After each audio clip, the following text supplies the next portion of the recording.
malam pemirsa, selamat datang di acara Info Seniman dan Langkah-Langkah Seniman. Yang pada malam hari ini kita menghadirkan seorang seniman muda yang telah naik daun, yang mungkin pemirsa sekalian sudah pernah mendengar nama Nurcholish. Pada malam hari ini kita berkesempatan berbincang-bincang secara khusus dengan Nurcholish, pelukis yang tentu saja sudah go internasional. Selamat malam Mas Nurcholish. Selamat malam. Selama ini Mas Nurcholish dikenal sebagai seorang pelukis yang sudah naik daun dan go internasional. Mungkin perlu dijelaskan Mas Nurcholish, bagaimana awal cerita Mas Nurcholish memilih profesi sebagai seorang pelukis. Oke, Mas Argo. Tapi mungkin perlu saya ralat sedikit ya, kata naik daun itu kayaknya membuat saya jadi semacam ubat ya. Jadi saya pikir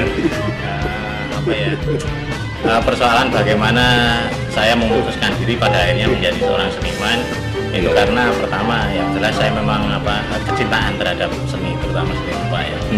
Itu memang tumbuh dari kecil. Dan akhirnya saya termotivasi untuk menghidupkan itu terus ya, sampai akhirnya menjadi semacam hobi dan berkembang sekarang menjadi profesi lah gitu ya. Perjalanan menjadi seorang seniman ya mungkin bisa dikatakan berat karena memang infrastruktur yang ada di sini kurang memberikan jaminan yang lebih leluasa begitu ya untuk berkesenian. Tapi saya pikir dengan optimisme dan kerjasama semua pihak, saya pikir dalam jangka panjang infrastruktur ini juga akan terbentuk dengan sendirinya. Nurcholish berhasil ya menciptakan infrastruktur itu. Ukuran keberhasilan saya pikir relatif ya. Tapi yang jelas saya mencoba bagaimana mensikapi bahwa dengan minimnya infrastruktur saya harus menciptakan alternatif supaya berkesenian ini tetap jalan.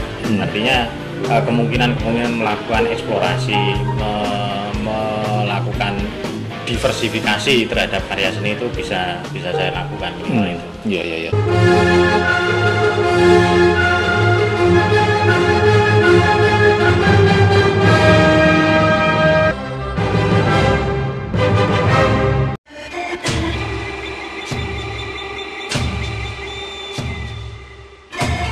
Kamu berdikari, yes. Toko berdikari, yes.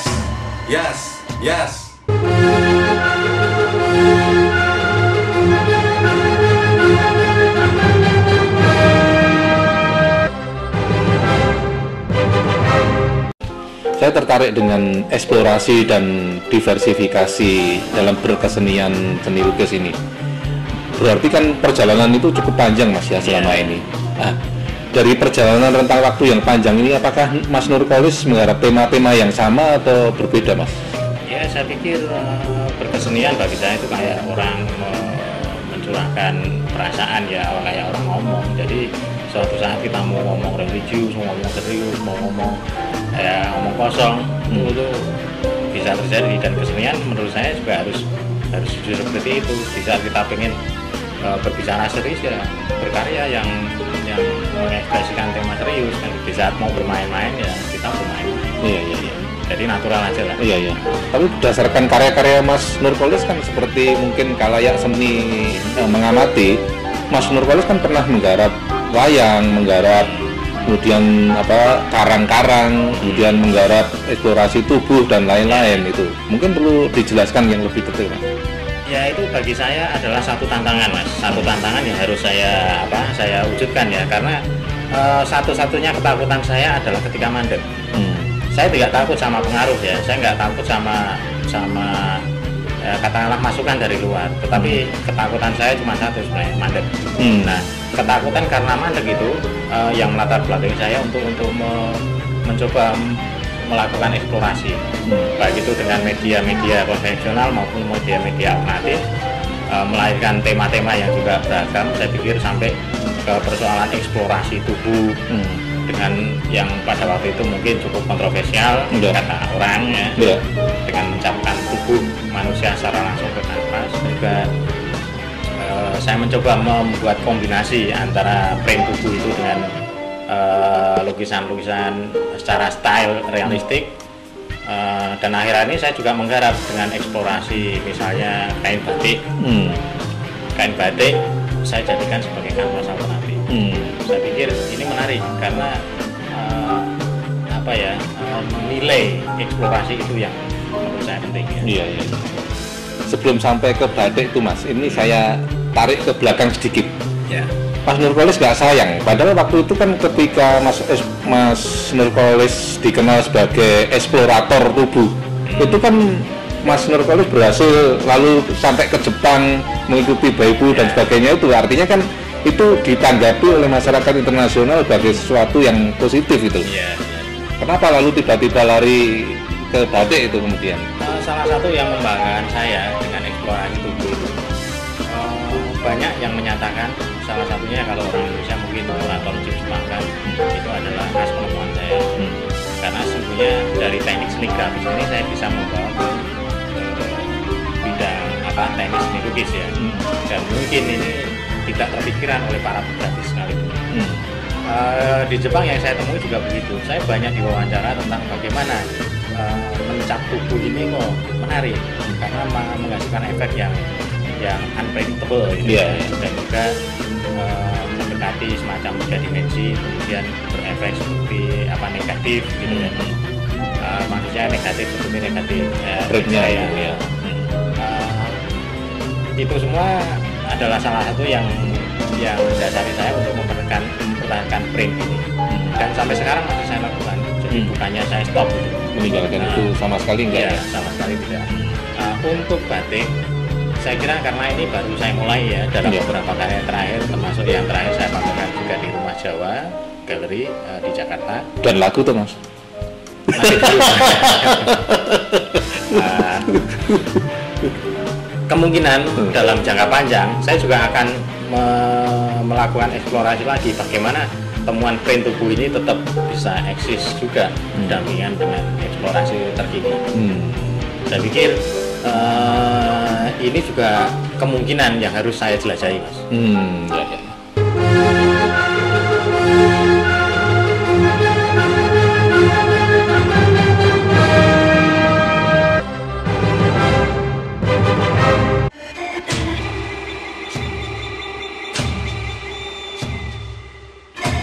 Toko berdikari, yes. Toko berdikari, yes.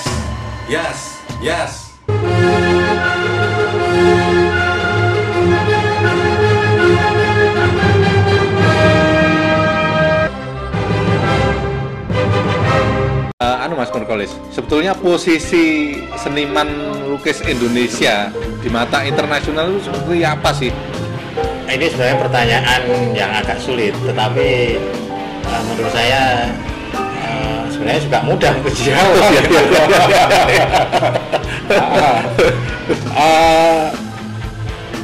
Dalam konteks internasional, saya pikir beberapa seniman kita memang mendapat akses yang cukup leluasa.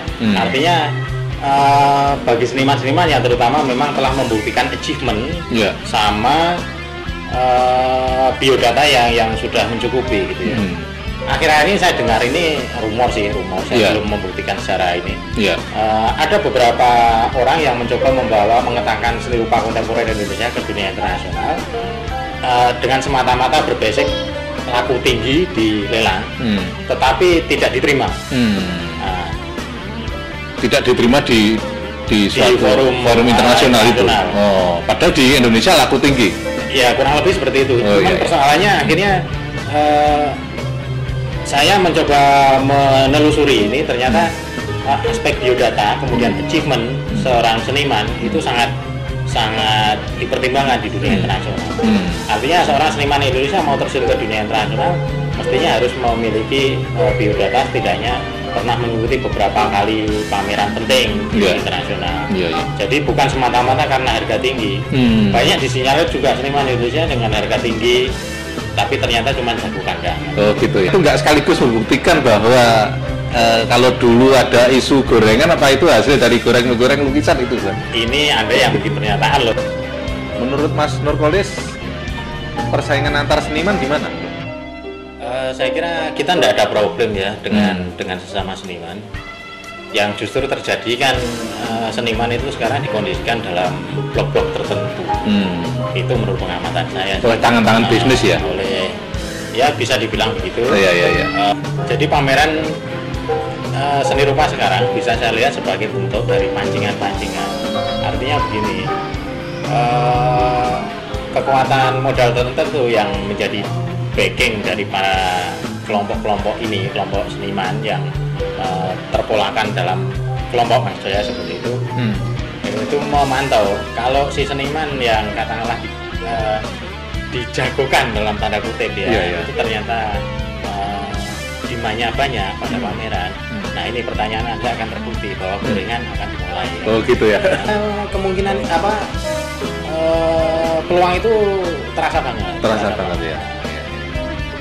Berarti dengan kata lain pertarungan di luar kesenimanan itu malah lebih seru itu Mas ya? Justru pertarungan di luar proses berkesenian ini yang kayaknya sekarang menjadi penentu.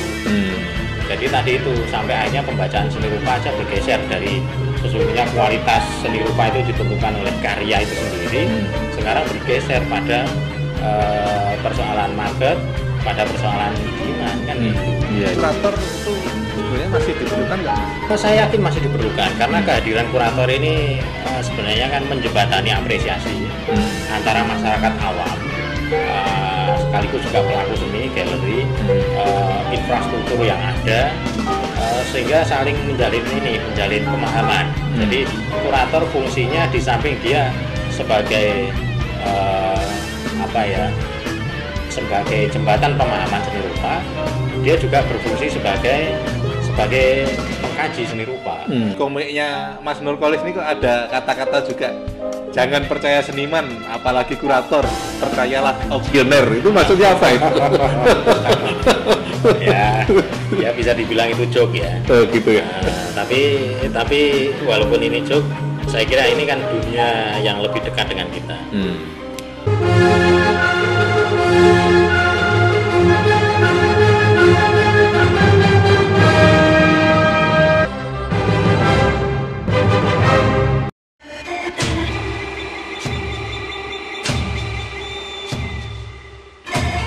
Kamu berdikari, yes. Tonggo berdikari, yes.